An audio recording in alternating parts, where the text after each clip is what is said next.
All right, we're going to get started. If you would join me, please, and stand, and we're going to have a pledge allegiance to the flag. It's right over here.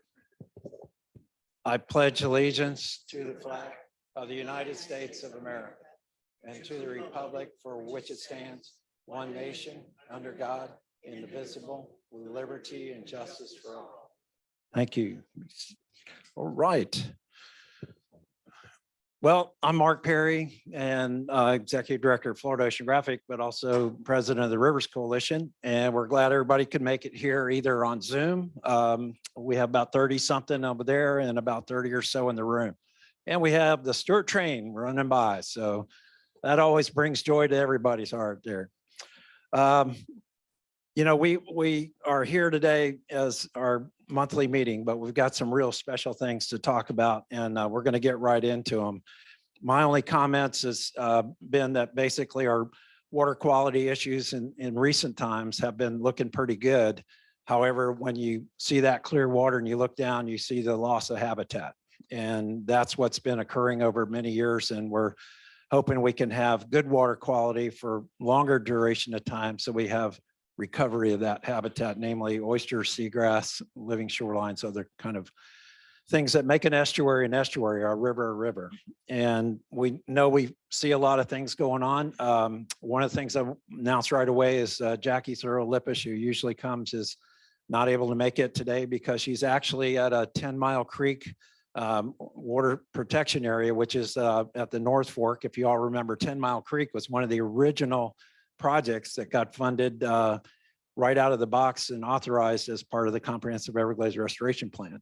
Took a long time to get it going. Finally, by 2006, they actually had a project built, but it had a lot of problems and issues, went back and forth, and they deauthorized it, turned it over to the district, but it's now up and running and functional, and it's actually working up in that line. So what I want to do is welcome everybody, and we're going to get into water quality and lagoon health. And then we're going to have some really important state updates on the state legislature and of course, all our other on LOSM and all the other issues. So I know some of the members of the Corps and other agencies might be online as well. I do want to recognize we have some elected officials. I think I saw Commissioner Sarah Hurd in the back. Thank you, Commissioner. Also, Commissioner Becky Brunner, I see is here. And of course, Commissioner Merritt Matheson is here. And trying to see if we have anybody else in the room or online. If you're online and we can see you, welcome. Thanks for joining us. I want to introduce our speaker, Dr. Lisa Souto has been the executive director of the Marine Resources Council for many years. And she's, of course, been 20 years basically in this kind of field of you know, helping out in the water quality all up and down the Indian River Lagoon. Their headquarters out of Melbourne, Florida. We have a lot going on and a lot to talk about other report card. But I remember encountering many years back, about 1998, when we got started doing water testing here in the St. Lucie. It spawned off of what the Marine Resources Council had already started up and down the lagoon. And we had two testers in Manatee Pocket and another one in Palm City area. And they were actually reporting to Marine Resources Council. So we took the example of that citizen science, we expanded on that, trained scientists and citizen science to do it right off their docks. And that's when we, in 1998, started the Florida Oceanographic kind of water quality monitoring, which I'll follow up on Lisa's presentation about. But I've known her for many, many years. She's done an outstanding job with this, with the Marine Resources Council, and really has brought together a lot of us who are doing a lot of different things throughout the lagoon and trying to bring it together under these kind of guides. And I applaud her for doing this and appreciate her coming down. So I'm just going to give it over to Lisa and let her take it away. Please welcome Lisa. Thank you. Thank you. Thank you, Mark. Thank you all for being here. I'm Dr. Lisa Souto, the Executive Director of the Marine Resources Council. I also want to invite you to sign our Imagine banner in the back. That's a vision that you all, members of the community, helped us put together that says that we will, as a community, unite to bring our lagoon back to balance by the year 2050. So the one that's back there is the one we brought to Tallahassee for session.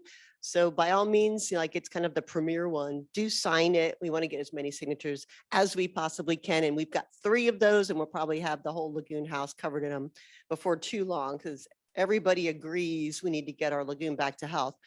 So I'm happy to talk to you today about the Indian River Lagoon report card. I hope everybody got to pick this up and has a chance to kind of peruse it. Thank you for having us here and for everything that you all do as a community to protect our lagoon. So on the cover of the report card, there's a photo of the Indian River Lagoon taken from Indian River County from the historic town of Sebastian, which overlooks Pelican Island, which is, if you recall, our nation's very first of 567 wildlife refuges. In the photo, a storm is passing as the sun is rising on another beautiful day in paradise. Many storms have come and gone. We just endured a couple of pretty serious storms, the past couple of years in dealing with session and the COVID, but really the past couple of years of session have been very, very stormy, and we keep having to fight to protect our little piece of paradise. So we're going to continue to do that. I don't think I'm going to advance any slides anytime soon. So when you get to the next slide, here in Florida, when it rains, it pours. You guys know this. Dry land turns wet, trickling streams become torrents. Maybe now. Woo, yay. Anytime you want. I think we're good. So all canals lead to the lagoon. So the land in internal counties, the land from Ormond Beach all the way down to Palm Beach County, it all drains into our coastal areas and into the Indian River Lagoon, including all the types of land use that region entails: people's yards, cattle pastures, parking lots, rooftops, agricultural lands. Everything drains into our coastal waters, our estuaries, through the canals that lead to the rivers, as you all know. And with that water comes all of the pollution. So anything that anybody's applying to those landscapes, those residential yards, their herbicides, and when you're cutting your grass, those grass clippings, when you're washing your car, all of that sudsy water, and what's happening on the agricultural fields, everything that's being applied to the land ends up in our water stream and gets drained into our estuaries. With the flow of water is also a flow of people coming to Florida. I think we've always said 1,000 people a day. They arrive by air, by road, by water, by spaceship, in ever increasing numbers. They come for a number of reasons: to visit, to stay, to play. And our role as MRC is to unite everybody in the lagoon watershed in our mission to bring our lagoon back to health.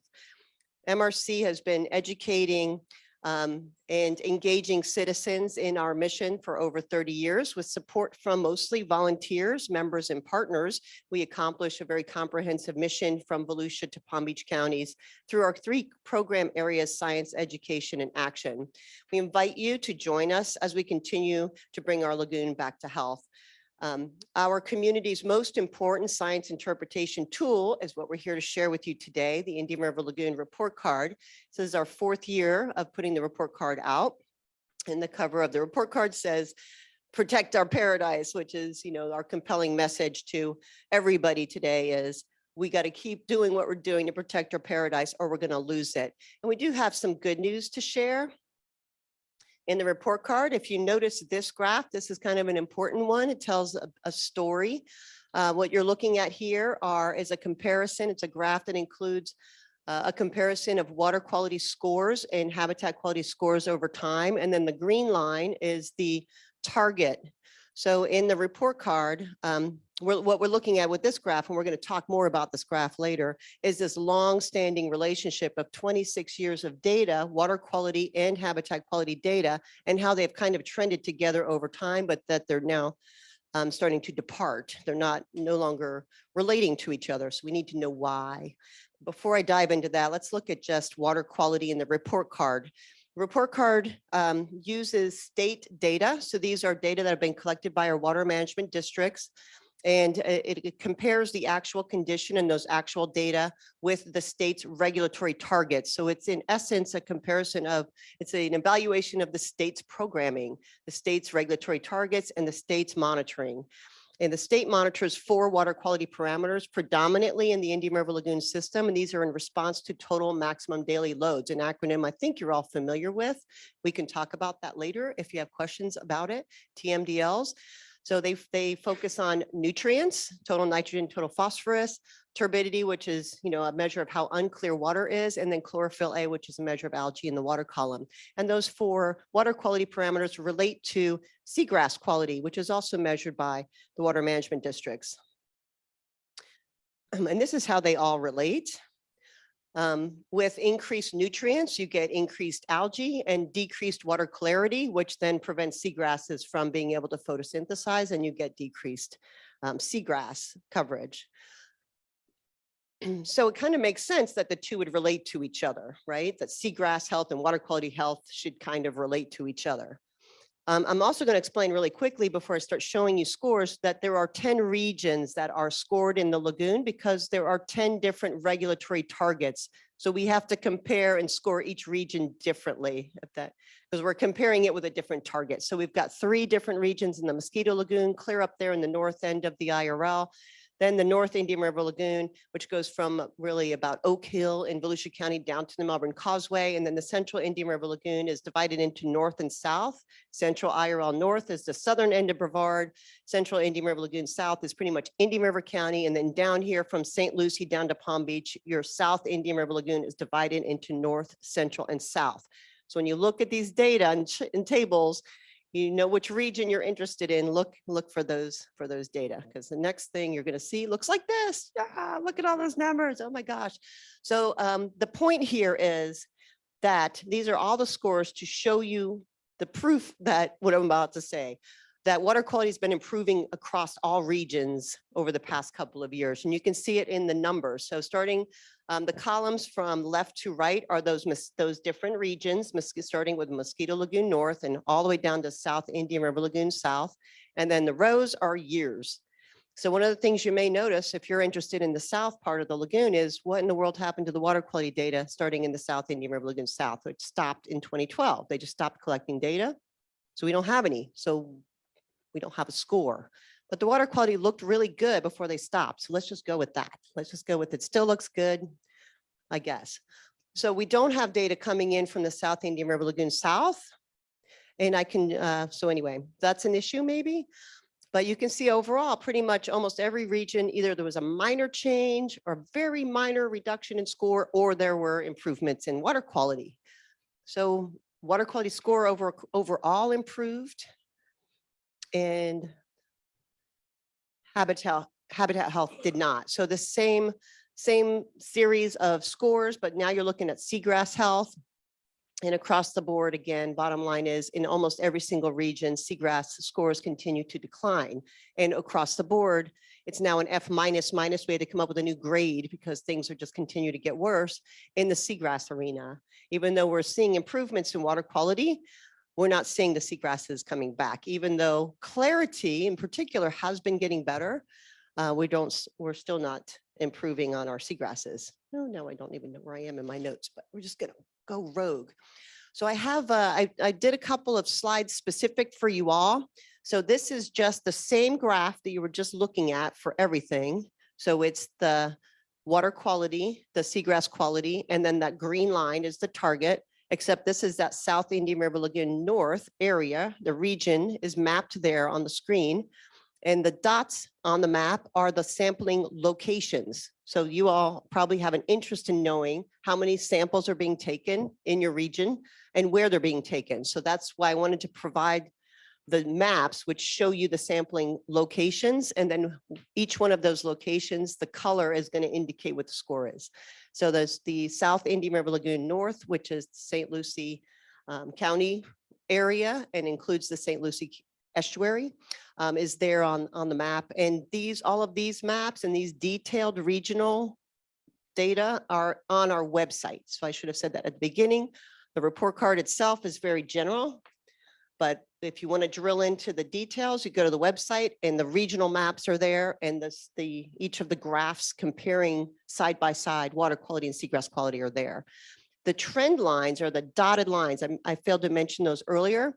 And those make it a little easier to visualize which way the trend is going. So you can see in this instance with the South Indian River Lagoon North, that water quality has been improving over the 26 years of data. And seagrass health has been declining. And then of course you had that drop in 2018 after the 2017 discharges. And you're going to see that even more extreme in the next one. So this is the South Indian River Lagoon Central, which is where we see the biggest indication of the Lake O discharge in the seagrass health. So again, up and down with water quality, overall trend improving. I know it seems shocking considering what this community has endured in terms of Lake O discharges, historically a couple of years ago. Overall improving, yet your seagrasses are Gonzville and they're not coming back, even though water quality continues to improve. So what is going on with that? South Indian River Lagoon South, you see the map there. This is the Loxahatchee coming in, which is beautiful. But there's that big dark spot. That's the part that has no data being collected. We don't, if you all know, I mean, we were here a couple of years ago and people yelled all kinds of, yes, there's a station at such and such, and Loxahatchee has all kinds of data, and we followed up on all that, and no, there were none in that spot. So we're talking about the lagoon itself, not the river. We got lots of Loxahatchee River data. Yes, they're doing a fantastic job, but that section of river, we don't have any data being collected by the state. I don't know how that stopped. It stopped in 2012 and it hasn't come back. But here you can see, even a decline in seagrass happening here. We don't know what's going on with water quality because it stopped. Wanted to give you the dots if you had questions about seagrass transects. So these dots would be those transects. We are using seagrass transect data, not the aerial data. So this is where those data, the seagrass data, are being collected from. And again, from the color of the dot, you can see about where the score is. And this is a seagrass catastrophe that we're dealing with in the lagoon. So what do we know about seagrasses? Why are they disappearing? Well, we're lucky we have a lot of brilliant scientists who have been working on it for a long time. So we know quite a bit about seagrass. We have 7 species. The diversity of seagrasses is even higher down here in the south than it is up in the north end of the lagoon. The 7 species reproduce differently. Some of them use seeds, some use rhizomes, some use both. They used to cover the lagoon. We know we had at least 47,000 acres at one point because we measured it. It plays many important roles in the system. It provides structure, meaning that it stabilizes the bottom. It actually holds the bottom in place. It provides food, everybody knows that, and it provides important habitat for fish and creatures to hide in to escape predation. And the St. John's estimated that in other ecosystem services, including water quality improvements, it provides about $1 billion a year in revenues. So seagrasses are very valuable to us as a community, and they're very valuable to our ecosystem because they're basically the foundation of the entire food chain. So without the seagrass, everything is collapsing. There's much more that it brings to us in terms of functioning of the system, and how do we get them to come back. So let's go back to this graph that's so important and try to figure out what in the world is going on here. So it's seagrass, as you can see, and I don't know if this pointer, you can see it on the TV or on your the webcam, but you can kind of see that this relationship, right? That water quality improves and then seagrass improves, water quality improves, seagrass improves, water quality goes down, seagrass goes down. There's a lag, it happens the year after. But that overall, they kind of used to jibe together until about 2016, and then they separate, and this continues to go down and this goes up. So something has changed since 2016. We need to figure out what that might be. Here's some example of what I'm talking about. So when we lose the seagrass, we lose everything. So this is an example of the Banana River Lagoon, which is up there around Cocoa Beach area. It's between Merritt Island and the ocean. And you can see the extreme relationship, the extreme changes, and that relationship held true. Water quality plummeted, seagrasses plummeted, water quality came back, seagrasses came back, and then 2016, they just kind of bottomed out and never came back again. So what happened to the fish? Well, the pinfish in the area, if you do that, 2010 is when we had our first super bloom in the Banana River. Pinfish is a bait fish that relies on seagrass. It's one of the fish that eats seagrass, and it's also an important bait fish for the carnivore fish to eat. So the pinfish have dropped off substantially. They have these crazy population peaks that make statistics really hard. Any statisticians out there? So we just are doing a visual thing right now, where we put the line where the super bloom, and you can just visually see that there has been a change in even the number and peaks of those population spikes. Snapper, even more extreme. You can see the visual even more clearly here. And then the snook, of course, one of those triple crown fish that everybody wants, is really dropping off in the Banana River. So our fisheries, our ecotour operators and our fisheries are really struggling. Manatees, I think everybody's aware of this one. I love that you're selling t-shirts to try to support the efforts to bring our manatees back. This year, 375 total carcasses and 300 of them in the Indian River Lagoon. So 300 out of 375 this year are happening right here. And last year out of 1,100, 520 were in the Indian River Lagoon. And those are the hot spots from last year. So of course they are, the saddest and most tragic example of what's going on with the system right now as the manatees leaving us. So the good news is, so on that sad note, the good news is it's time for us to just take this into our own hands and make it happen. We just got to get this done. If we want to protect our paradise, we want to get all of our creatures back, let's just do this. So we are proposing 3 initiatives at MRC. We want you to join us in this. One is 1,000 Points of Life.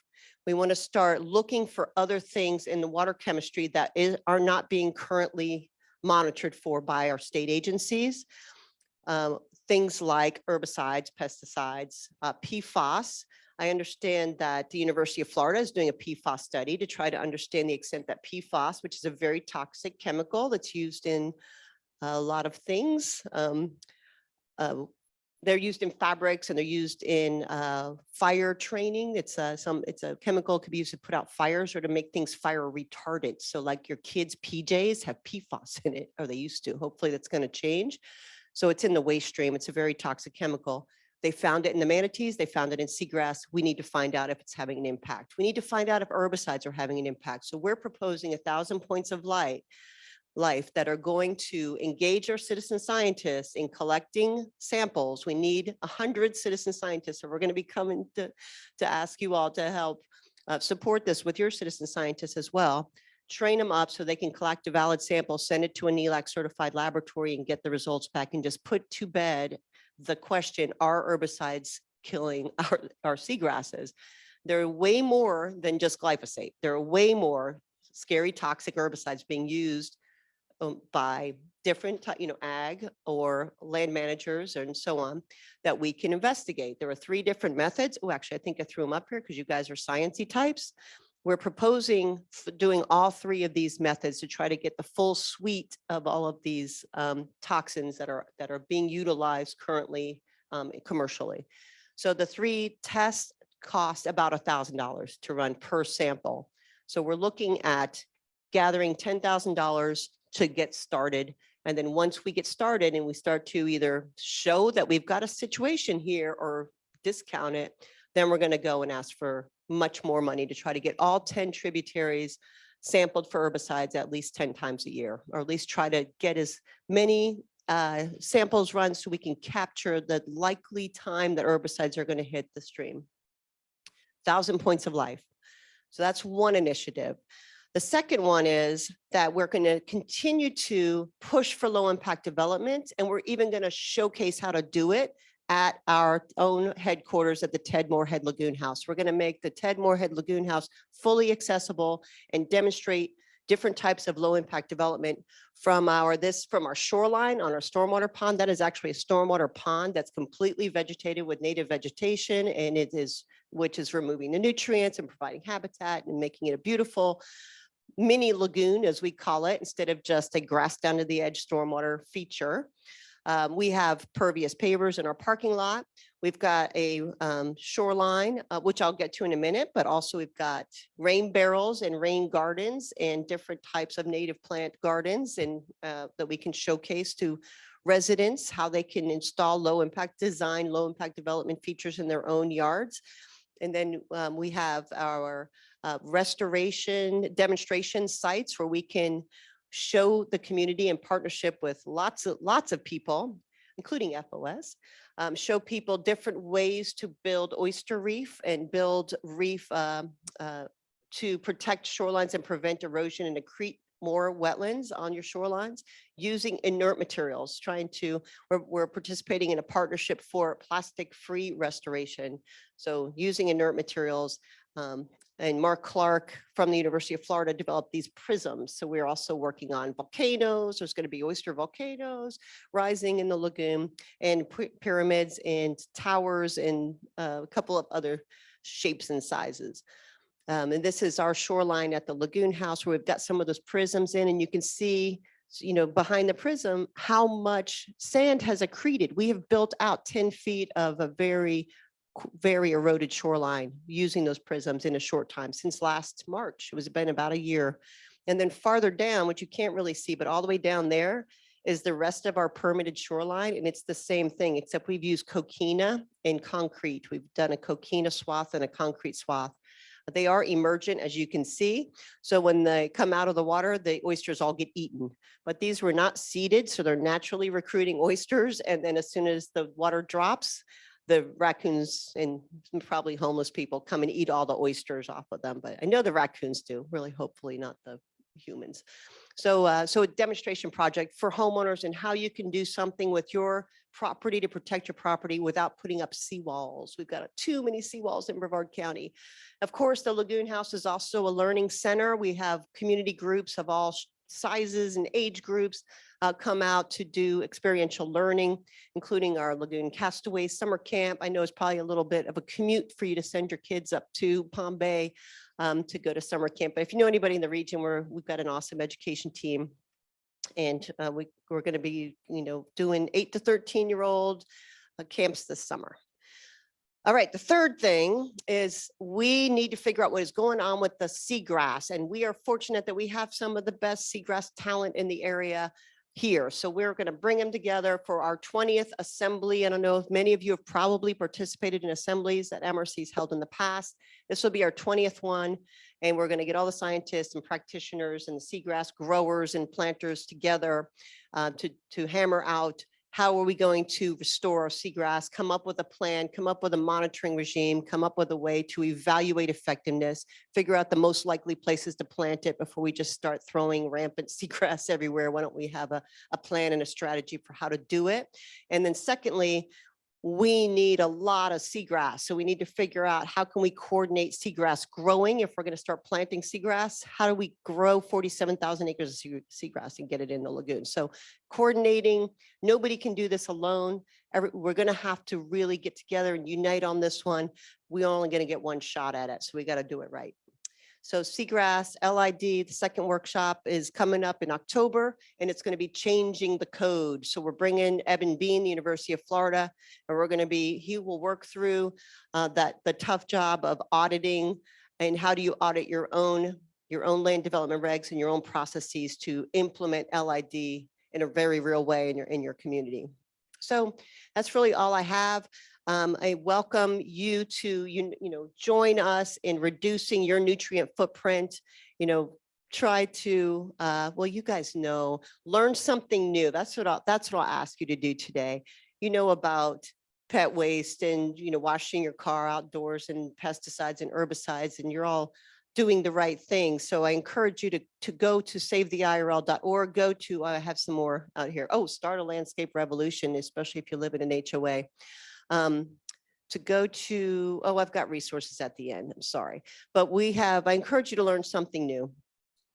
Go do something different in your landscape, disconnect your lawn. If you're in an HOA, try to change your covenants. And then we're doing the report card tour. Thank you for having us and hosting us here, but we're looking for more communities. So if you want us to come do the tour by you, let me know. And then got to give a big shout out to our friends of the Indian River Lagoon. These are the people that fund the report card every year. We want to add you to this list. So these are $1,000 donors that help subsidize the cost of this report card every year. So thank you for that. Imagine what we can all do when we work together. Keep doing what you're doing.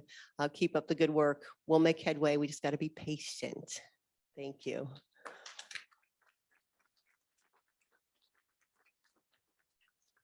Fantastic. Thank you, Lisa. We can kind of throw out a few questions before. I'm going to follow up just real quickly, though, before we do, but we'll take one. Okay, Jim, real quick.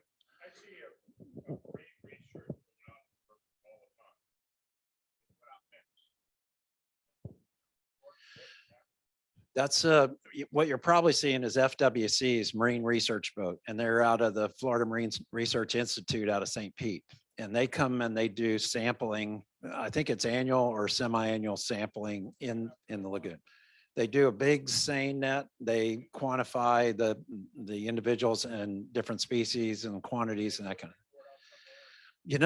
It's hard to find that data, but I'm sure they have to, put together some data report, and I can hook you into that link to kind of find that out.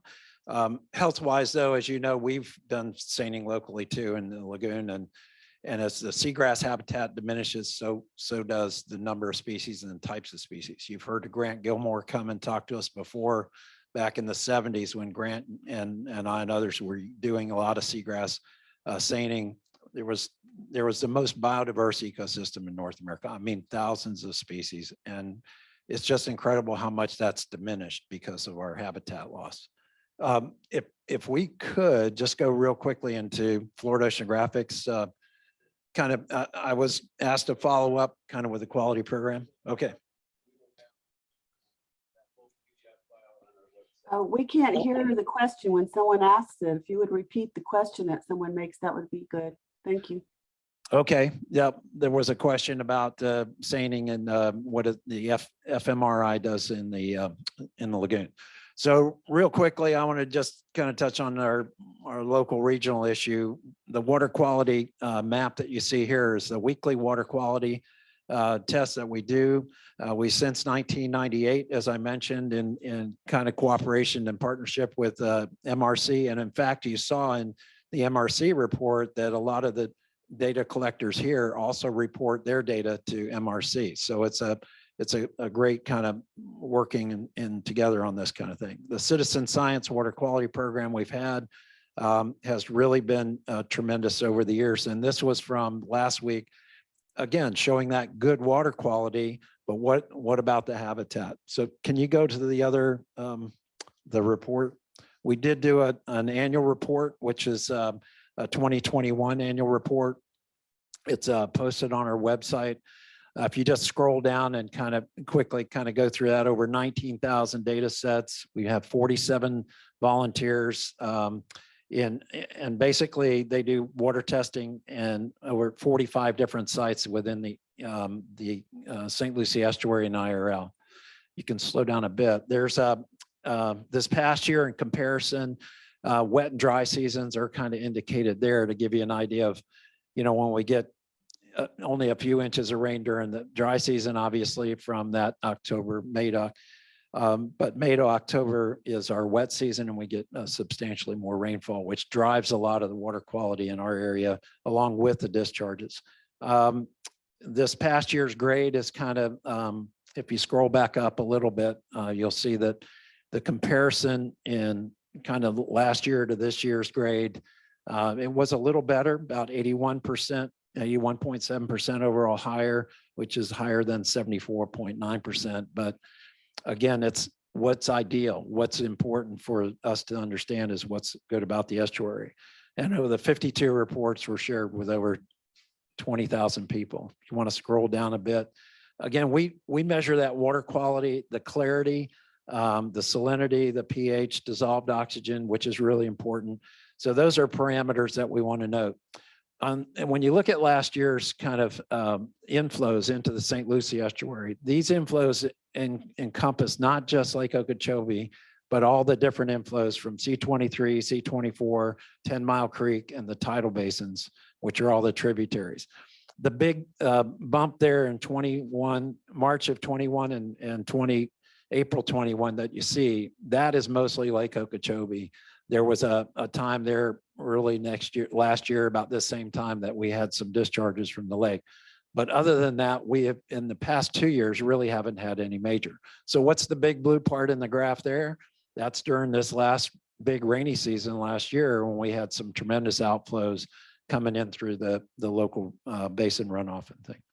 So if you scroll down, pretty much the 56 days out of the year, well, there's all of our different citizens, and you can see how they're wonderful volunteers and people that put in a lot of time and effort over thousands of hours to do these tests, and we quantify and qualify those. Lastly, if you want to go back to that site, Mickey, share just that one, yeah, for the next one over. There you go. This is basically on our website. It's a much more detailed report that you can subscribe to. If you keep scrolling down, you'll see the citizens water testing. Here's all the grades and how they're accumulated week to week.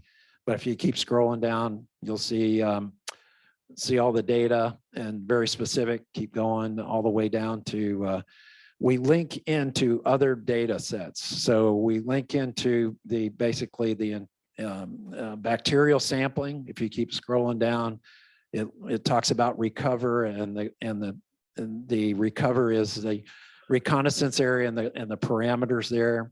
And we try to measure things like seagrass and other macroalgae. Keep on scrolling down. This gives you a much more detailed look. Here's the bacterial data from Martin County, for instance, and other areas. Keep scrolling down. And we link in, if you keep scrolling up, there we go. We link in the Florida DEP's algae bloom reports, keep going. The district makes their lake reports and their condition reports every week. So you can click on those links. There's the algae bloom links. It provides you a lot more data. That's all I want to say. Okay, so you can click me off, and we'll move on to some questions or answer. I do just want to say again, I appreciate all of the volunteers that work really hard. Everybody in this room too is participating in helping get the water quality data that we need to make these assessments and figure out what's going on. So the initiatives that Lisa's talked about, we all join in on. I think that's really, really important that we all engage in some level, some way that we can, just like Lisa said at the end of her report. We may have a minute or two for questions, and then we'll kind of go from there. Paul, and I can repeat the question. Around, so people on Zoom, this is a very stressful for me. I spent 40 years in the TV business, and running a Zoom meeting is more stress. So. Okay. You're the city of Stewart. Yeah, thank you. Thank you. So the water quality data are really good for the lagoon right now, but you guys don't have seagrass. And as Lisa emphasized, just because the water quality is good, if you don't have grass, you don't really have a healthy ecosystem. Could you give an assessment of how the seagrass is in the estuary right now, and is it recovering, or what should it be and what is it? So in the south end of the lagoon, where, Todd usually gives us a kind of those aerial looks, and we've done that calculation. We've lost a lot. Back in the 70s, we had 400 acres right inside the St. Lucie Inlet, the Indian River Lagoon, and we had all 7 species. That's deteriorated to probably less than 10 acres right now, and it's mostly sandbars, bare bottom. And unfortunately, that's just starting to recover, just starting to come back in this section of the lagoon. In the north end of the lagoon, we lost a lot. There were, as you mentioned, the 47,000 or whatever we started with. Yeah, so we're always looking with the report card at like 2 years ago's data. So that's another issue. We keep trying to convince the state to get us their data faster, so we're not always looking in arrears. So after we just, released the report card and things were looking really bad, we go to do our oyster reef at the Lagoon House in Palm Bay, and we found seagrass growing on our shoreline, which was ironic, but really happy. We're like, oh, great, we can't do our oyster prisms now. But to me, it was a testament that if you plant it, they will come. So we already have all of this, restored shoreline working. It's stabilizing the sediment, and we've got oysters, and we've got a system that's now promoting seagrass growth. So maybe it's a good sign that things are turning around. When I talked to our friends at the Water Management District, they said, how shallow is the water? And I said 6 inches, and they went, yeah. So I think maybe what I'm seeing is indicative of the system, that in the super shallow places, it's coming back. And that maybe it'll stay there because, as the rain's starting, the lagoon's cloudying, by us. And so, I'm like, well, how long before the sun is blocked and we lose our seagrass too? So it's kind of like the shallower it is, the more light can penetrate. So maybe we'll keep the super shallow ones. Question. Yep. Yeah, go ahead. I can repeat the question. But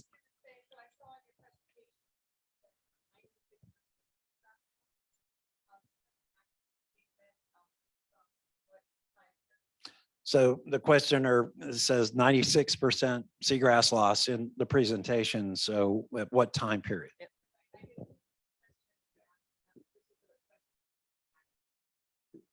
Thank you. Yep. So it was it was St. John's statement, and it's from the highest measurement, which I think was around the mid-aughts, 2007. So the highest it ever was in their measuring, which at that point it was higher than even the target from 1942. They had increased acreage to an even, it exceeded their goal. So that's the measure that we've dropped down from. Yep. Right. Well, I'm Yeah, sorry. go ahead. Just to be clear, St. John's monitors they collect the data, so it would be for the whole lagoon. There's only a small part of the South Florida collects, but they share it with St. John's. Yeah, Mike, question. Hold on a second. Yeah, great. This is kind of a point, kind of a question. At the same time, we've been having all this seagrass loss in the Indian River Lagoon. The Tampa Bay seagrasses have either been stable or increasing and have been pretty healthy.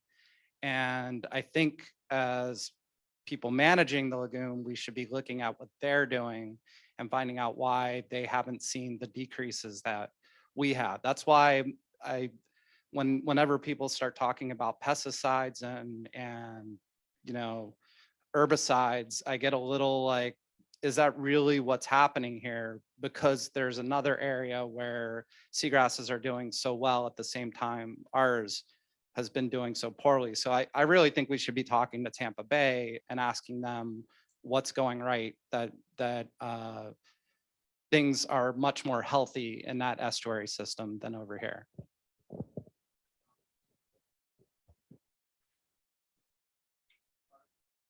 Actually, All right, this is from Jackie. Actually, the 18th. This is flying over St. Lucie Inlet. You can see some of the water clarity. It's pretty good. So, yeah, so we're gonna, there's a lot of unanswered questions, a lot of trying to figure out why we're having this loss. Remember that gap that was going from water quality to the loss in the loss in seagrass and how that divergent is. So just keep that in mind. And remember, we may not have all the answers today, but we got to keep asking the questions. And so that's a good. And then I would just add that what I heard from our friends over at the estuary program is that in Old Tampa Bay, the seagrasses are not returning. So the part that doesn't flush, they have the same issue. They have a giant opening, right? they flush a lot. So wherever they are flushing regularly, they were getting seagrass return. But with the Old Tampa Bay on the other side of whatever bridge that is, 41, they're not. So where the retention time's longer, they're having the same issue. Good response. One more question, and then we're going to kind of move up if we can. Yep.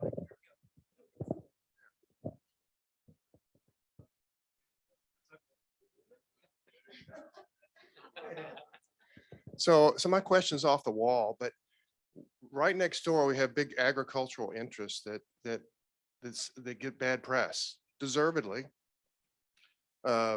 Sugarcane, growing other things, but they know how to grow things in muck. They know how to grow things in sand.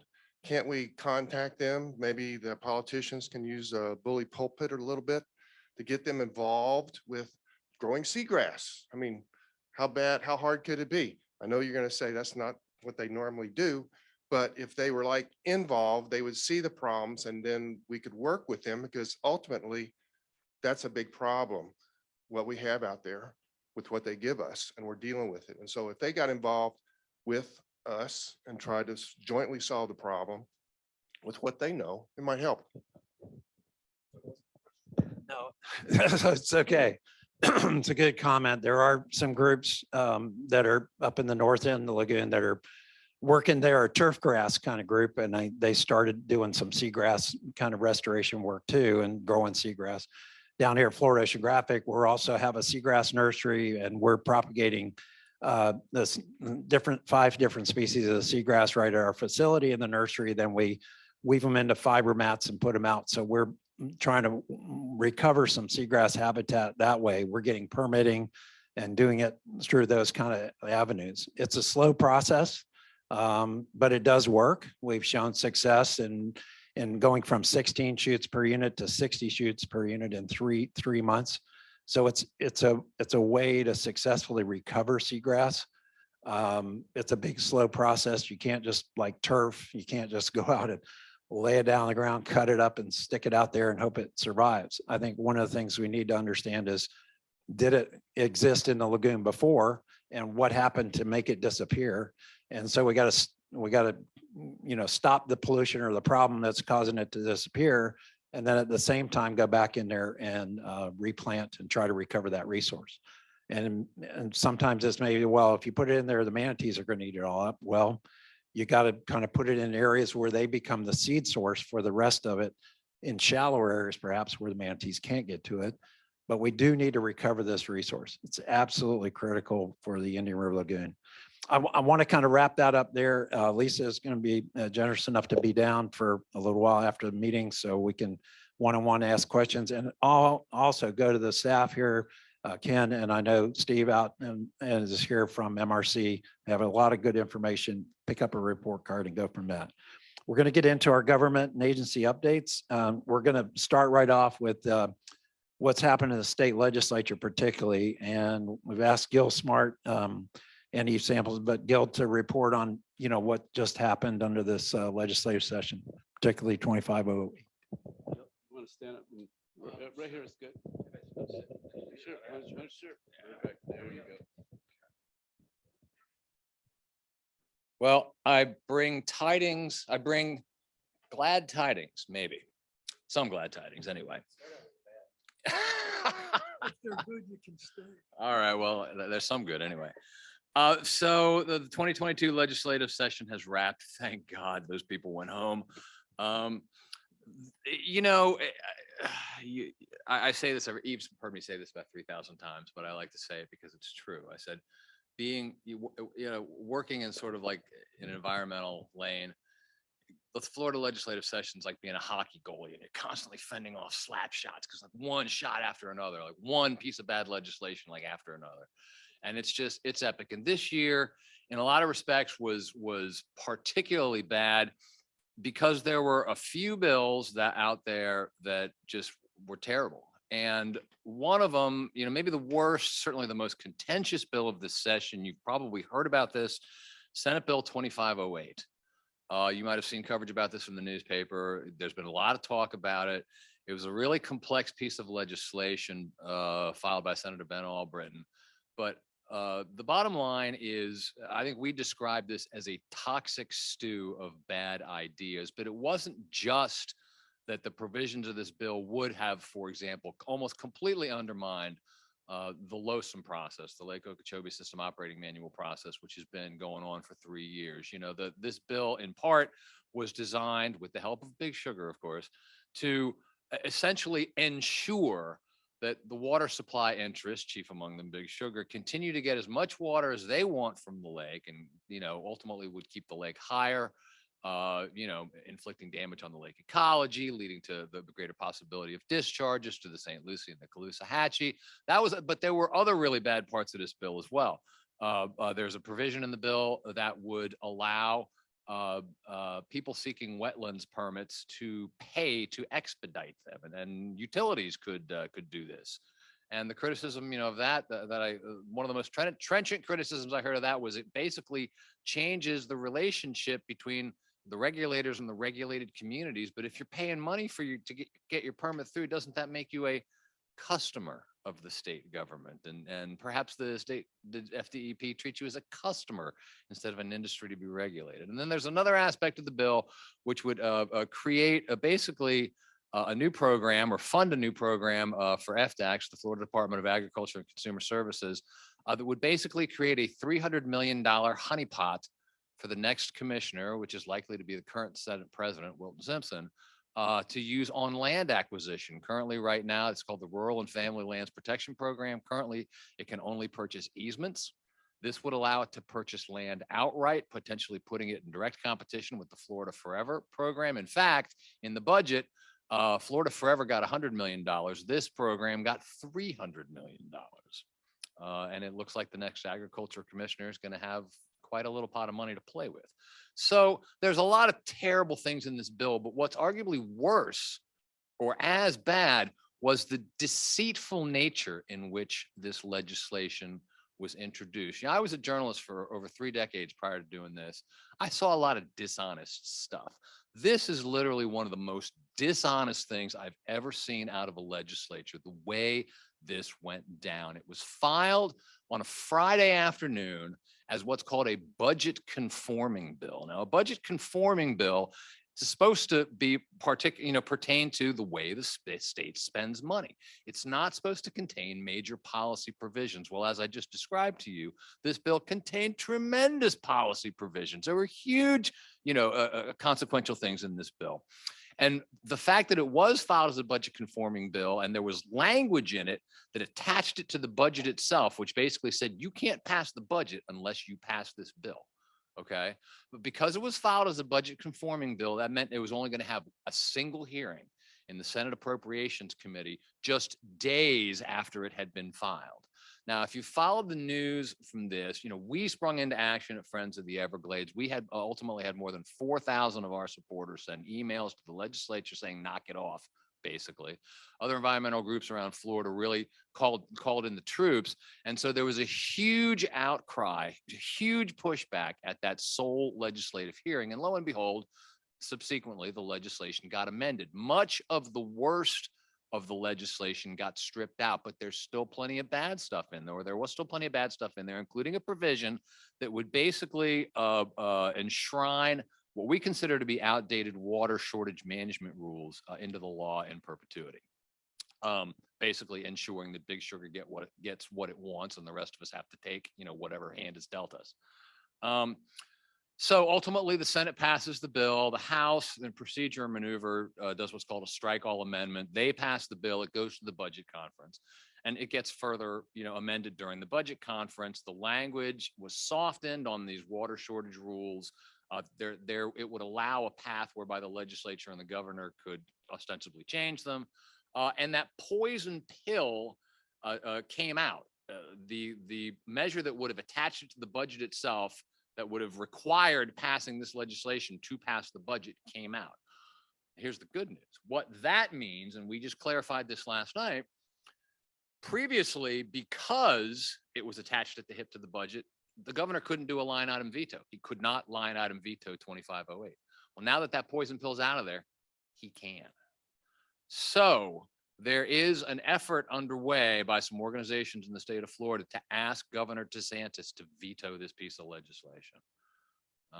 I don't know if he will. Initially DeSantis had opposed this legislation. If you saw his comments, he complained about the way it was being, quote, rammed through, which it was. But he's since said that, well, the bill has been changed significantly. He seemed to soften his position on it. So I don't know that, that indicates that he's ready to veto it, but he's going to be asked to do so.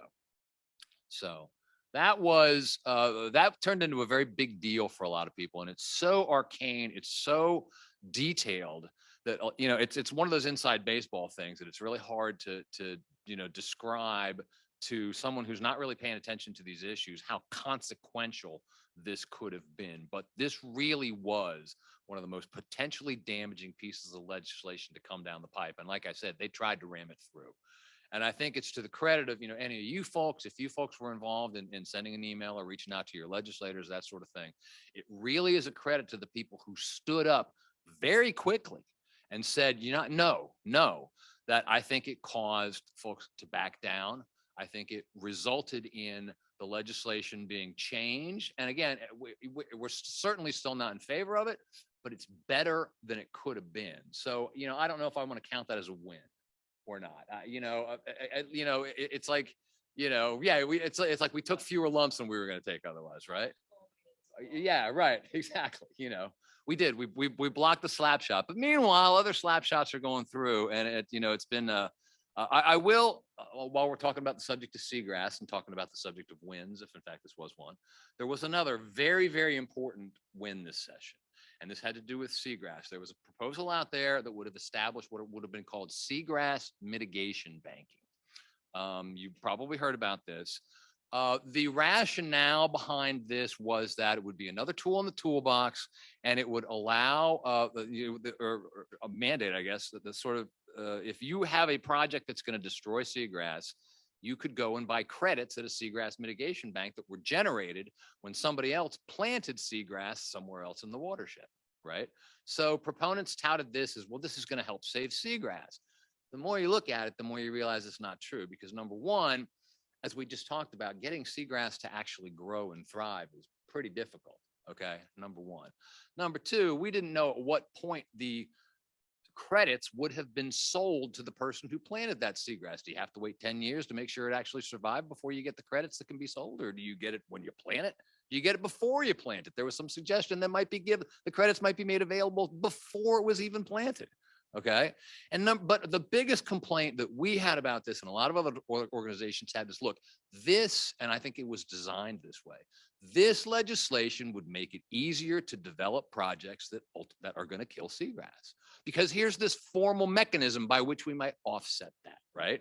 So, and call me cynical, but I'm almost positive that's why the legislation was introduced in the first place, to make it easier to get projects through that would kill seagrass. Well, there were enough questions about these bills. They sailed through their initial committee stops, but then they died. Okay. And it turns out there was a lot of opposition to this. People know that the seagrasses aren't doing well, and anything that raises the possibility that it might hurt them further, I think gets people's antennas up, and it did. And so the sponsors backed off. Those bills died this session. Okay. So again, thanks to any of you, we had done something asking. Yeah. Okay. So there you go. So if you spoke out against that, you helped. You really did help. Okay. So that was the good news. The bad news is there's some other bills that did make it through that, are not good news. There's Senate Bill 1000. Is probably the most worrisome. This was a measure. This was also from Senator Ben Albritton. This would allow custom tailored fertilizer application rates for citrus farmers. Now, initially, this was going to be for all farmers. All farmers would have been able to have brought in a quote unquote certified professional who can tell them how much fertilizer they should be applying to their crops, and whether that, it doesn't matter whether that comports with current regulations. The whole idea of this legislation was to help the citrus industry. If you thought, the citrus industry is in bad shape in Florida. Albritton represents a district that has a lot of citrus, and those people are hurting. So the idea was that they're going to bring in experts who are going to tell them, yeah, you can use more fertilizer to boost yields, on your trees and stuff. The concern about this, obviously, is that means more nutrients applied means more nutrients are ultimately going to wind up in the water. Okay. Well, as part of this legislation, anyone who engages, who has, calls in the expert for a tailored rate, has to enroll in best management practices, the state's BMP program, which, as we know, is just, not really solving the problem out there. But another part of the problem too is if you did that, then, as is the case, whenever you're in the BMP program, you are provided what's called the presumption of compliance, which means the state's not going to test. The state's not going to come in to see if you actually are compliant. You're going to be presumed to be compliant because you're following these BMPs, right? So it just sounds like a recipe for more nutrients in the water, frankly. Now, through the process, it was dialed back and it only applies to citrus farmers right now. But the fear is ultimately it's going to be expanded to everybody, okay, to all agricultural producers. That passed, it's on the governor's desk. There was, and local government officials should be particularly worried about this one. There was a flurry of activity this year trying to curtail home rule. And much of it seemed to come from, I don't know if you remember where Key West a couple years ago tried to limit the size of cruise ships coming into port there. And they had a couple referendums that passed by a mile, and the state legislature came in last year and nullified it. And so there were some bills this year that basically, from the cynical viewpoint, trying to prevent any Key West from ever doing something like that again. Well, one of them passed. Business damages caused by local governments. It's dubbed the Local Business Protection Act. Senate Bill 620, House Bill 569 allows businesses to sue local cities and counties where a local ordinance cuts profits by 15% or more. Now, this isn't the case, but let's say that in the city of Stewart, when you have a plastic straw ban, let's say some restaurant says, you know what, that took a 15% chunk out of my profits. I'm going to sue you. And if the restaurateur wins, that city is on the hook for all the lost profits. Yeah. So the whole idea obviously is to intimidate local, cities and counties from passing rules, environmental rules, but other rules as well, noise ordinances, that sort of thing that might cause such issues. So that did pass. And another a worrisome one has to do with the development of current or former agricultural land. This measure would give the Secretary of the DEP exclusive jurisdiction in setting standards or procedures for evaluating environmental conditions and assessing potential liability for the presence of contaminants on land classified as agricultural, which is being converted to non-agricultural use. In other words, I got a farm, I'm going to sell it for development. Is that farm contaminated? Well, only the Secretary of the DEP can make that determination. Okay. You have to laugh so you don't cry, right? So there were a number of other, a lot of good bills died this session. The Safe Waterways Act, you may have heard about this one. This was one that would have required, rather than just authorizing, county health departments to post notices of public bathing places like swimming spots or recreational locations had elevated fecal bacteria in the water. Yeah, it's kind of a no-brainer, right? Isn't that a good idea? It didn't pass. We had been very much in favor of a bill, farming operations. Last year, it was the Expanded Right to Farm Act was passed, which changed, added some protections for the sugar industry, basically, against being sued for particulate matter, which is generated by the burning of sugarcane fields prior to harvest. There was a proposal this time around that would have removed particulate matter from those protections. It went nowhere. The Blue-Green Algae Task Force recommendations, some of them were implemented last year. There was a proposal to implement more of them this year. It went nowhere. So, it's kind of, and I could go on, but you get the idea. So bottom line, though, I think the seagrass mitigation banking bill dying was a big win. And it's something I think everybody ought to be now. Like a vampire, it's likely to rise again. You know what I mean? And in fact, everybody ought to be on the lookout for that next year. It's probably going to come back next year in some way, shape, or form. Okay. 2508, it could have been worse. It really could have. But it's bad enough as it is. And, maybe DeSantis will see the light. I don't know. Yeah. The rest of it, we're tired of fending off slap shots. And like I said, I'm glad those people went home. So. Thanks, Gil. As Gil's reporting, I mean, you can just tell there's a lot of bad stuff that keeps coming up. And this is typical of other legislative sessions that we've all been through. And it's unfortunate we spend a lot of time and energy and effort to try to stop these slap shots, if you will, or try to stop these bad bills from going through. And instead of trying to help promote good things that are going through. And that's where our energy should be. Unfortunately, our state legislatures don't seem to want to promote good bills. They don't want to put forward good things. So we have to keep diligent. Thank you to Gil, Eve, and others who really monitor those situations and those votes. Thank you all for mobilizing those particular dates. Right after that got announced, There were a lot of people that showed up in Tallahassee and testified, and it was a disgrace how that committee, if you watch the video of how that committee, Senate committee, talked down to those people. They came up miles and miles, gave up their time, their whole day, those fishermen and everybody else to give, even officials, even our chair of the Water Management District was there, and the way that Senate committee treated them was horrific.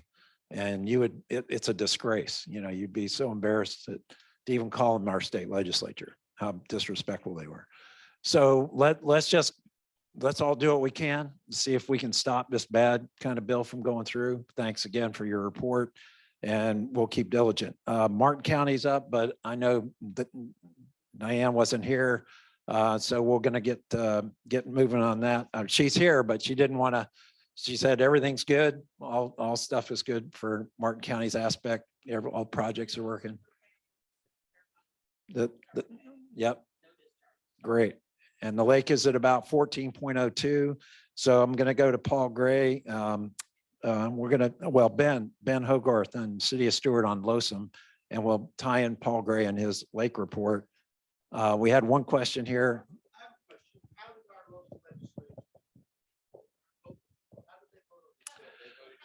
They voted yes. Yep. Whose sponsor? It was Toby Overdorf was one of the sponsors for the seagrass mitigation banking bill, but they all voted for all the local. Gail Harrell, our senator. All right. City of Stewart, Ben Hogarth. Got any kind of update report on Losum, or do you want to talk? He's on the PDT, which is Project Delivery Team. There have been really some important meetings coming up on Losum, so give us an update real quick, and then we'll go to. Losum right now, several months left in the process, but right now we're talking about the operational component. So adaptive management, what will happen in the off years for the Corps to be able to bring down the lake to around 11 feet for recover purposes. So the City of Stewart, Martin County, everybody locally is trying to send and we have sent correspondence to the Corps to tell them our opinion about the draft water control plan, which is not really a good opinion at this point. We think there's a lot that they can improve. The crux of our issue is that they're trying to do recover in years that are immediately following the lake rising to 17 feet. And we think that's the worst time to try and do a recover, because the near infeasibility of trying to bring the lake down from 17 feet to 11 feet, even in a drought year, is there. I've only seen it done once in the last 36 years where that actually happened, and it was just pure luck.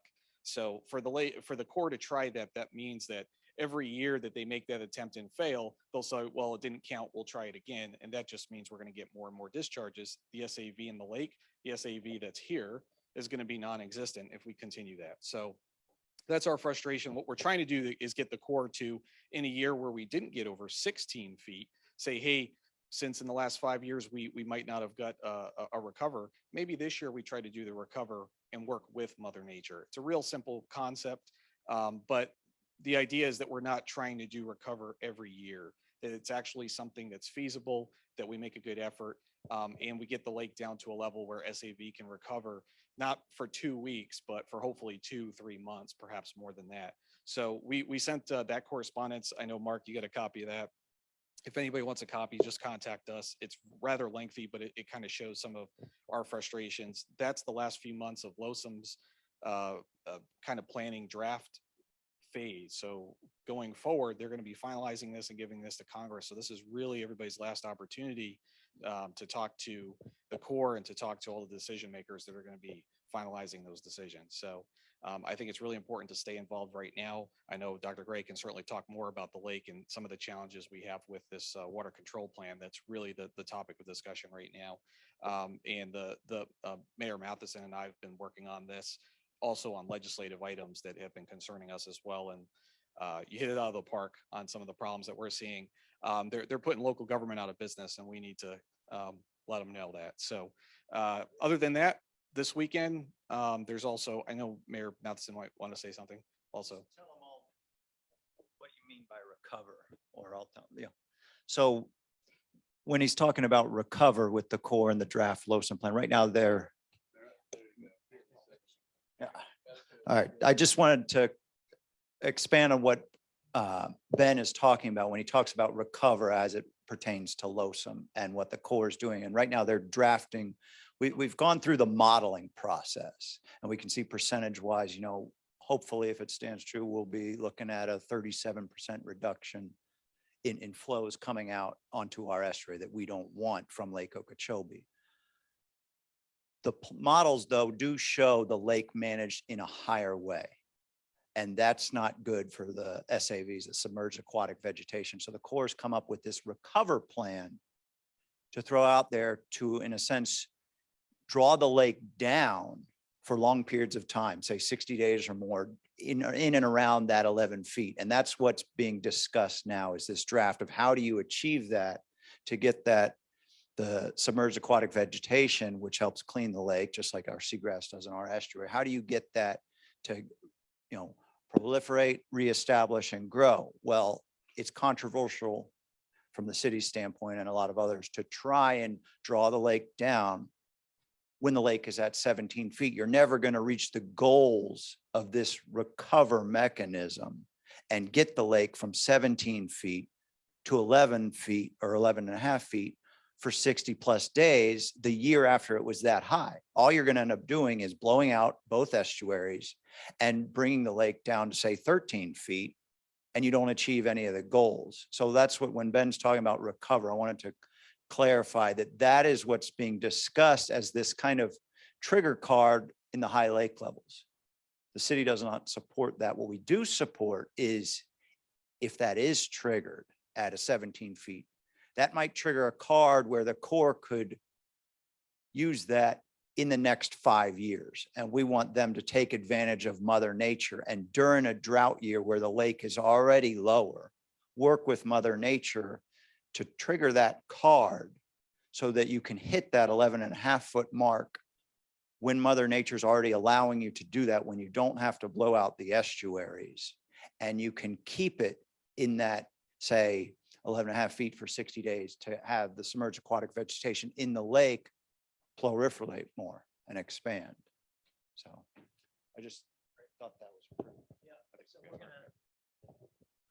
Appreciate that, so that you know that recover, when they talk about that, it's this new operational kind of methodology to recover the lake and the lake's stress of being drowned for so many years or too dry for so many years. So Paul, let's follow up with that on Lake Okeechobee report. How's it doing at 14 feet? Thanks. Yeah, I'm known as the Okeechobee guy, and I want to apologize to all of you who've showed up and found your name card too wet. That was another Okeechobee dump that I did from my water bottle when I got here. So sorry about that. But anyway, yeah, these guys are right. The approach the Corps is trying to use, I mean, when the lake gets deep and we lose all our SAV and it crashes the fisheries and stuff like that, you know, that's bad. And we want to try to recover the lake. But they're trying to use an approach where you would recover it in a, rather than wait for a dry year and work with Mother Nature, they're trying to do it in a normal year, because if you do it in a dry year, we might get into water rationing. So they want to avoid that. But then when you try to do it in a normal year, it just ends up being really clunky and not very functional. So we just want to, I think their present approach is poor, and we're going to try to convince them to like was said, work with Mother Nature. And so today the lake is 14 feet. We wish it was 13 feet. But you know, we got up to 16 feet last year, and so we're only at 14, and it's hard to get the lake down when it's been deep. And so ideally we'd get it down to about 12 feet by June when the rainy season starts, but that would require getting 2 feet of water out of the lake in the next 2 months.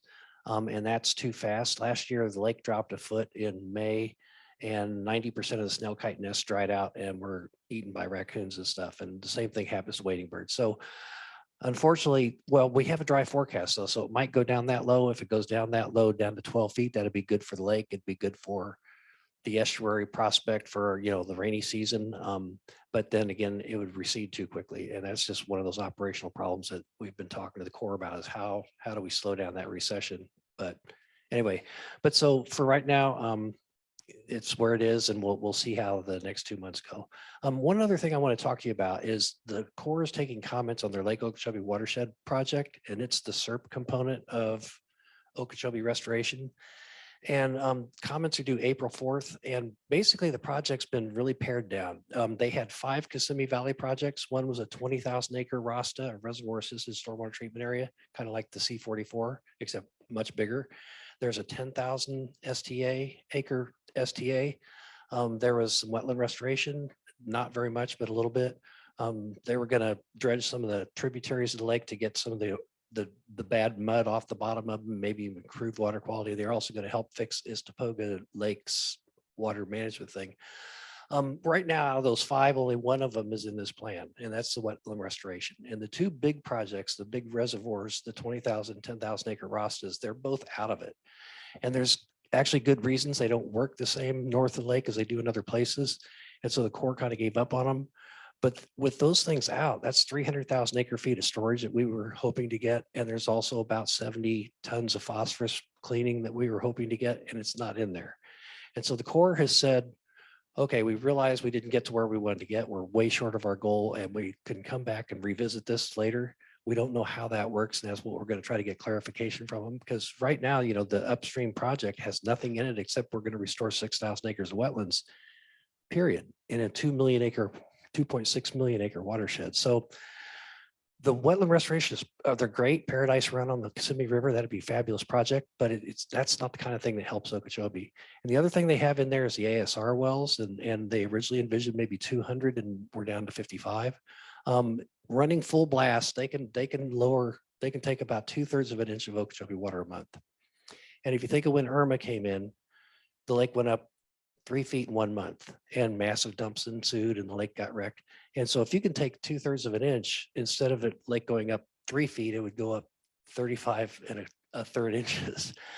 Well, and yeah, so not only the lake will still get deep with these ASR wells, are not enough to stop that, but also we got 1,000 tons of phosphorus. And so they also won't help us stop the phosphorus. And of course, the year after Irma, what do we get? Massive blooms in Lake Okeechobee from all that nutrient input. So again, we've got to go back to the watershed and figure out what can we do to slow that water down and to clean it. And that's not in this project yet. We think, you know, what they have in there is fine for what it is, but it's not really going to help Lake Okeechobee very much. So if you want to send comments to the Corps, say, you know, what you got's fine, but we need to do more. So that's all I have. Thanks. Yeah, I don't know if you keep up with that, but that's north of the lake. There's the Lake Okeechobee Watershed Restoration Project. And as Paul said, it got kind of pared down to these very few components. And when it started out was we were going to get all the storage and treatment and everything north of the lake before the water enters the lake, and huge amounts of reduction in phosphorus. But what ended up is the ASR wells got funded too. Again, going back 2 years for the state legislature decided to throw $50 million at the component that would help the estuaries the best in this Lake Okeechobee watershed project. And they ended up putting it towards ASR wells.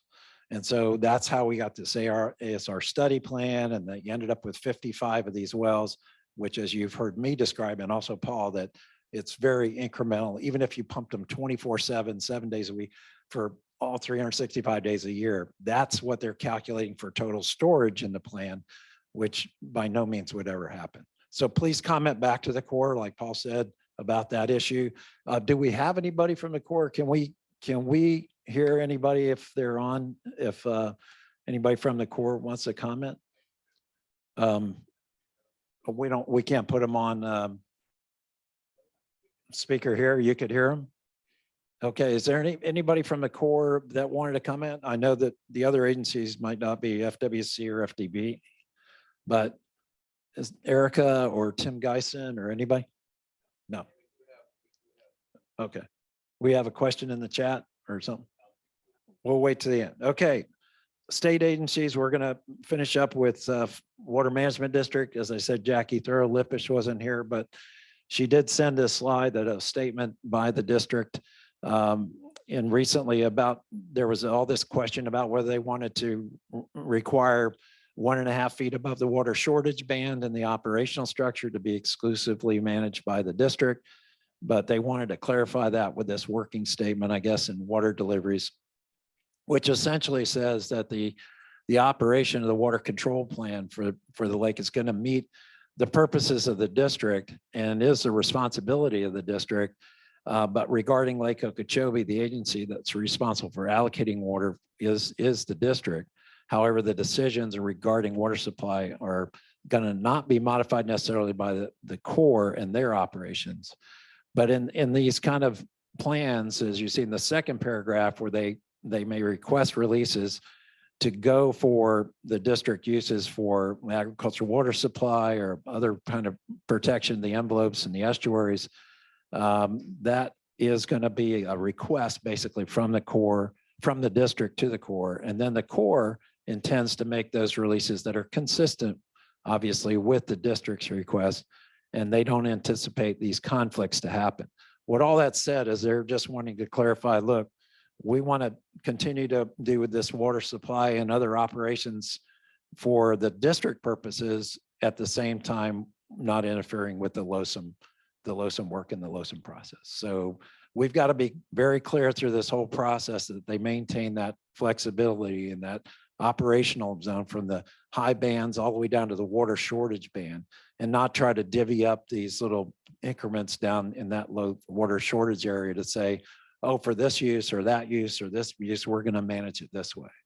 So we've got to be diligent about that. Currently, right now, as you've seen those graphs, there's the current LOSM plan calls for 0 discharges through the S80 from the lake, all the way up until they get the very high bands. And then, all bets are off kind of, if we're getting to 16, 17 feet in elevation, it's a safety issue. So we're hopeful we can maintain that 0 discharge limit through the LOSM process during most of that operational activity. Anything else for the district's next meeting is the second Thursday in the month in April. I think they're going to be back in West Palm last month. They were over in Sanibel, Captiva. They focused on in person over there, but usually when they do it in West Palm, you're able to queue in. So I recommend that you do that. Rivers Coalition committees. We got the River Kids and Speakers Bureau. Nick Mader, River Kids, big activity tonight. So if you haven't gone.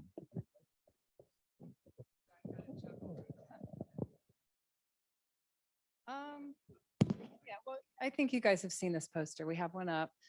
Tonight, at 7 o'clock, the Lyric Theater, we have Patrick Rose of Save the Manatee Club. He's the executive director. And then we have Eve Samples will be moderating with him from Friends of the Everglades and our board member. So he's going to give an overview on what is happening with our local manatees. I think a lot of our local community is very inquisitive on exactly what's happening. So he's going to do that, introduced by the River Kids, and Merritt's daughter will be up there with 10 or 11 River Kids.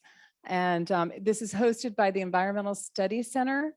So this is part of our lecture series. And yeah, so we'll be out there tonight. I do have extra tickets. I'm not sure how many are left. So if anybody would like some, here they are. And then we have t-shirts in the back that actually we printed for this event. So if anybody wants one, just take one. And we do need some of the kid sizes. I don't think they're all up there anyway, right? You just put a few up, but they'll also be there, and they're free. And if anybody would like to donate, all donations for anything are going to go to Save the Manatee Club and Friends of the Everglades. Thank you. Oh, I have one other thing. Next Saturday, April 2nd, the Environmental Studies Center is having an open house, and the River Kids will be there doing, promoting manatees being put back on the endangered species list. And there'll be a lot of fun activities at Environmental Studies Center, 10 to 1. Thank you, Nick. Speakers Bureau, is Todd Weissing available? He may not be online, but if you have a club or an interest or somebody, that group that wants to hear more about the issues and stuff, Todd Weissing is the guy to contact. You can contact him through Mickey. Mickey, raise your hand. There's Mickey's our great administrator along with Barbara, and we're really glad that we can run things through there. So if you have announcements or have things to do like that, let's get them to there. The local issues in estuary, you heard me talk about the water conditions already. Is Todd Thurlow on, or can he share anything about here's Todd. Yay, there he is in the back.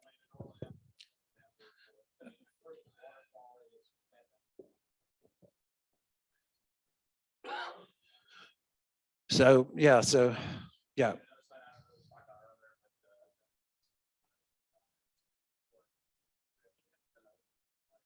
Yep. Yep. Yep. Yep. So as Todd is mentioning, the S308, as you know, is out at the lake at Port Mayaca, and S80 is right at the St. Lucie Lock, 25 miles away. So the S308 at the lake has been open, a couple hundred, I think about right now, about 400 cubic feet per second. It's allowing water to come from the lake into the canal, but it's zero at S80. So there's nothing going into the estuary. But what they do there is they're either bringing water into the canal for testing or filling up the reservoir and testing that, or if they need it for water supply in that canal. Unfortunately, they do bring some from the lake. And it'll also go the other way. If the lake gets too low and the water's too high in the canal, it'll go the other way, bring all its nutrients and everything back into the lake, which is really interesting. Also, a report that south of the lake, they are letting water at about almost 2,500 CFS out of the 3 outlets south of the lake, but nothing is going through the STAs and into the Everglades right now. And what that means is that water coming from the lake is going into water supply for the Everglades agricultural area, about 2,500 CFS. A lot of several million gallons a day is being used. And this is the time of year from November through May that they use that lake for water supply for the EAA. Basically, river keepers update. I know Mike Connor had a situation in family. He's in our thoughts. Basically, any other member comments or announcements we have? Yeah, what Gil had talked about before about 2508, the fact is it is that complex and there's absolutely nothing in it. None of its features are positive. So what's left is bad. And we have a unique opportunity here because the governor came out against it originally. So while we are normally complaining to the state and to our elected officials, I think here we have a chance for us as individuals and as representatives of groups to contact the governor's office, thank him for his initial stand, indicate that we believe that part of his influence has caused this bill to be separated from the budget at last, and that we do look forward to supporting him in his effort to veto the bill. And I think if enough organizations and enough individuals take that approach directly with the governor's office, it can work. So we have a chance to be positive and get a real good outcome here. I hope everybody will participate in that. Good. Got another questions? Yes, Greg Braun, if you come up from Lock Solutions. Yes, I would like to give a brief update on a couple of things that the Guardians of Martin County are working on. One is actually taking off of the legislative report. We asked for a legislative appropriation to acquire more lands within the Lock Solucie corridor, and Senator Harrell was the sponsor at the Senate side, and Representative Snyder. Unfortunately, both of those did not make any funding. So we were very disappointed with that. Another thing that's going on locally, if you have been tracking what's going on at the Martin County Commission, is a proposal for rural lifestyle zoning.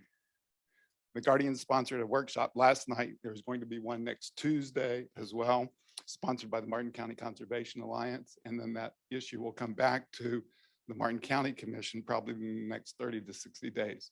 So it's something that's brewing. We're going to post the recording of that on the Guardian's website, and feel free to check that out. Thank you. Thanks for that update. There's some good local stuff happening. Any other member update right in here? Ben? Yep.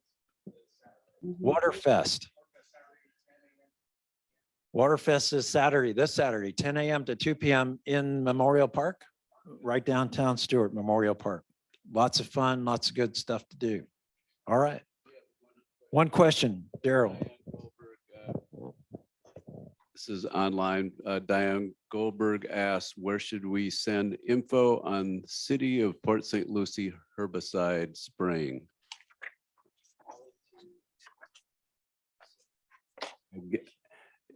Diane, yeah, I guess you'll just have to call the city, Port St. Lucie on that.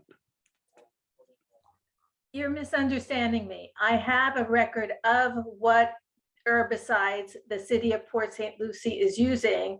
And I thought Dr. DeSoto wanted information about what is being used in our canals and marshes that are flow into the St. Lucie River and Indian River Lagoon. Where would she like to have that information sent? I would think that this would be helpful for her. Okay, good. Thank you, Diane. What Lisa said is we'll share her email and contact information for that very purpose to the rest of the members.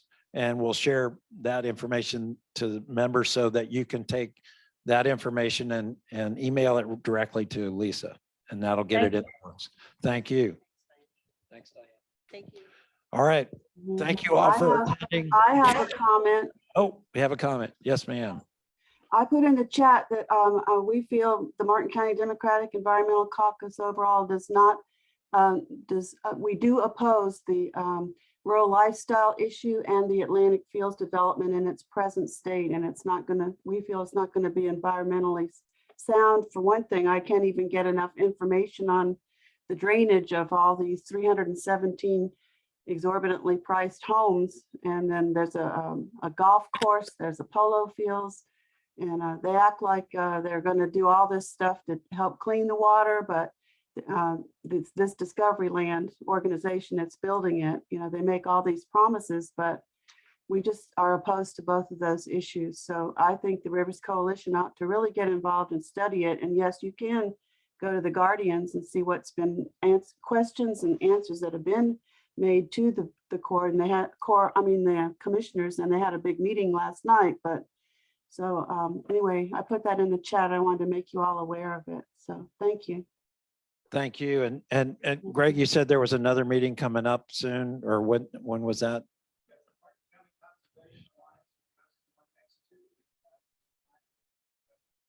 Next Tuesday at the IRSC Chastain campus at, and that's the Martin County Conservation Alliance. So we'll have a kind of a roundtable about that. What time is that next Tuesday? Do you know? From 6 to 7:30, 6 to 7:30 at the Chastain Center in Stewart. Great. All right. Well, thank you all for coming. This is great in-person hybrid. Thank you, Daryl, again, in the city of Stewart, everybody for coordinating. Have safe travel, and we'll talk to you next time. Meeting adjourned. Boom, boom.